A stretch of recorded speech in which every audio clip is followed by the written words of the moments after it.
तो अब इसमें से मैं दो बात बताऊंगा कि एक तो जो है कि पतिव्रता नारी की बात जब आगे सावित्री का आख्यान आएगा तब मैं विस्तार से सुनाऊंगा। अब जो एक बात यहाँ आई है कि माता पिता की सेवा से भी बड़ी प्रसन्नता होती है। जैसे मैंने एक दिन कहा था कि महात्मा गांधी जी ने बचपन में श्रवण का आख्यान सुना था और निश्चय किया था कि मैं भी मेरे माता पिता की इस तरह से सेवा करूँगा। और श्रवण का आख्यान बहुत हमारे भारत देश में प्रसिद्ध है। तो हम सबको इतना अभी आजकल जो कलयुग में हो रहा है कि कोई को अपने माता पिता पसंद ही नहीं आते हैं। वृद्धाश्रम अभी दिन प्रतिदिन बढ़ते जा रहे हैं और माता पिता को वृद्धाश्रम में भेजने के लिए जा रहे हैं। तो एक कथा थोड़ी समझने जैसी है कि कम से कम माता पिता को आप वृद्धाश्रम में मत भेजो। माता पिता को कभी दुखी मत होने दो, उनको प्रसन्न रखो, क्योंकि उन्होंने पूरा जीवन बच्चों के लिए ही जिया होता है। पूरी अपनी संपत्ति मिलकत जो होती है वो पुत्र को ही बांट कर चले जाते हैं। तो उनकी थोड़ी सेवा करनी चाहिए। और इसीलिए किसी ने कहा है, मैं आज को आपको थोड़ी क्लिप बताऊंगा, माता पिता का उपकार कैसा होता है, माता पिता ने जो जो किया होता है वो कितना किया होता है। एक तो कितना ही हमारे अपराधों को माता पिता ने माफ़ किया होता है। एक भगवान अपने भक्त का, गुरु अपने शिष्य का और माता पिता अपने पुत्र पुत्री का अपराध माफ़ करते हैं।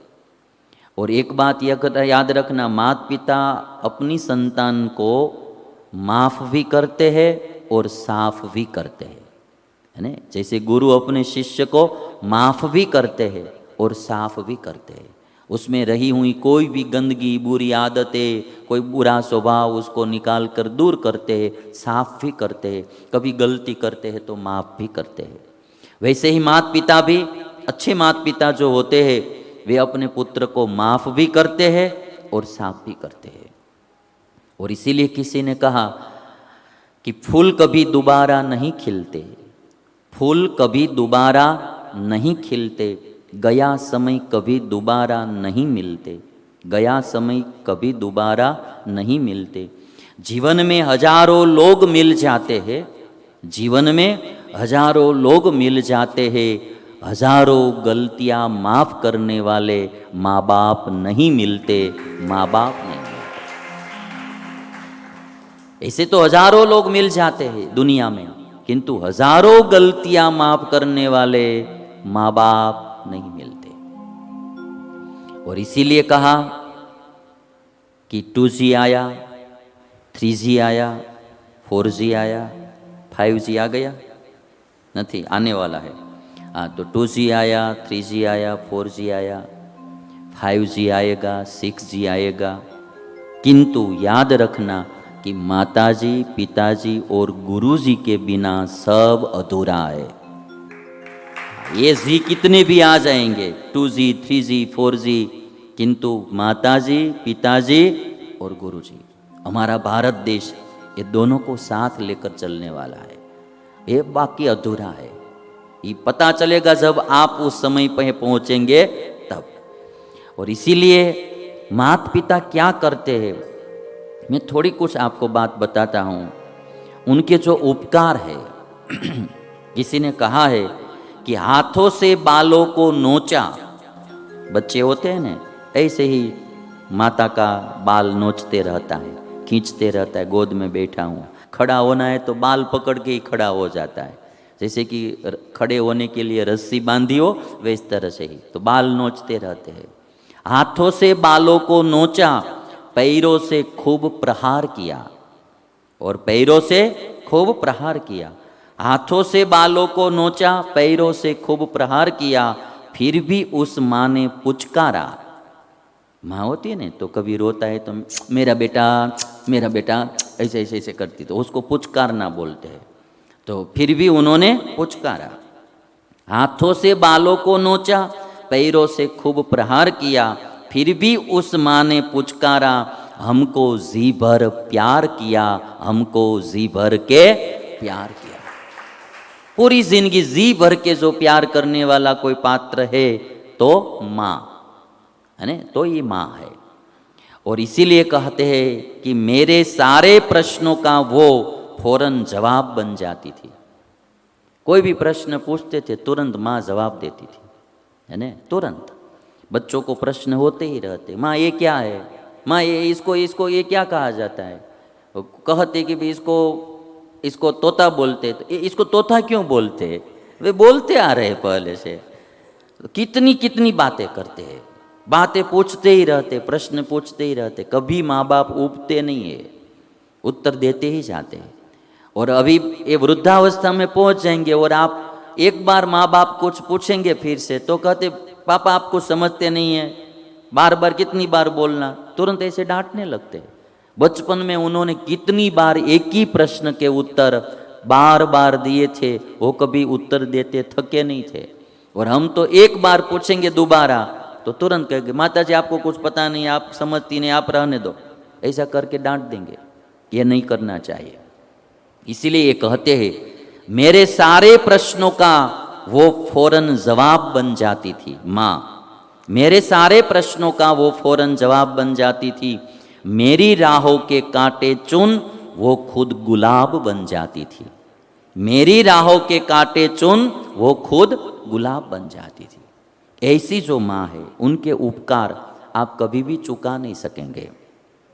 मुझे मोहब्बत है, किसी ने लिखा है मुझे मोहब्बत है अपने हाथों की सब उंगलियों से, मुझे मोहब्बत है अपने हाथों की सब उंगलियों से, न जाने कौन सी उंगली पकड़ के माँ ने चलना सिखाया होगा, न जाने कौन सी उंगली पकड़कर माँ ने चलना सिखाया होगा।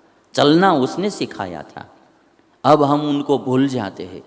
इसलिए आज जो धर्म व्याध, एक तपस्वी के भी आगे उनका धर्म चला गया माता पिता की सेवा।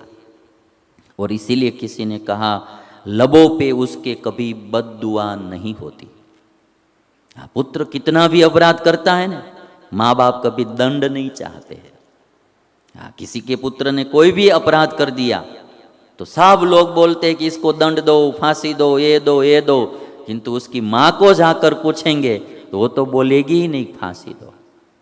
मीडिया वाले के सामने बोलना पड़े तो भी कभी बोल भी दे, कोई ऐसी आतंकवादी प्रवृत्ति में शामिल है, किंतु उसका हृदय को पूछेंगे आप तो हृदय तो ना ही बोलेगा, क्योंकि उसको तो यही होता है कि मेरा पुत्र है।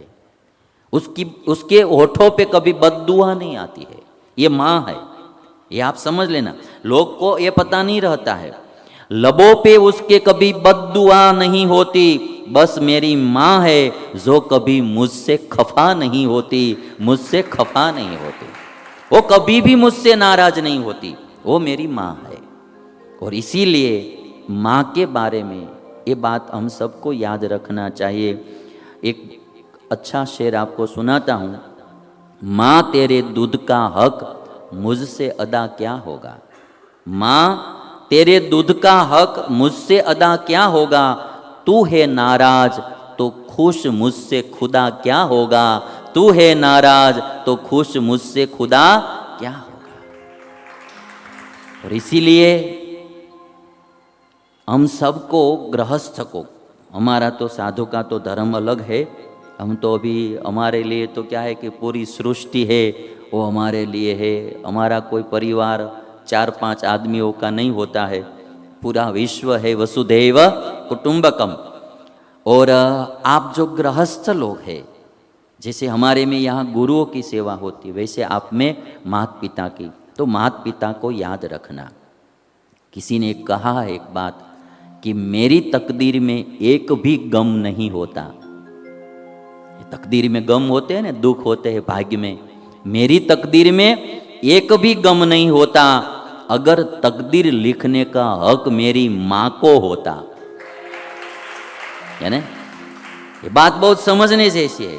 मेरी तकदीर में एक भी गम नहीं होता, मेरी तकदीर में एक भी गम नहीं होता, अगर तकदीर लिखने का हक मेरी माँ को होता। कोई माँ अपने पुत्र की तकदीर यदि लिखती तो उसमें कोई गम कभी भी नहीं लिखती, सुखी सुखी लिखती, दुख आने देती ही नहीं। ये माँ है। और इसीलिए आज माँ का उपकार कोई चुका नहीं सकता है।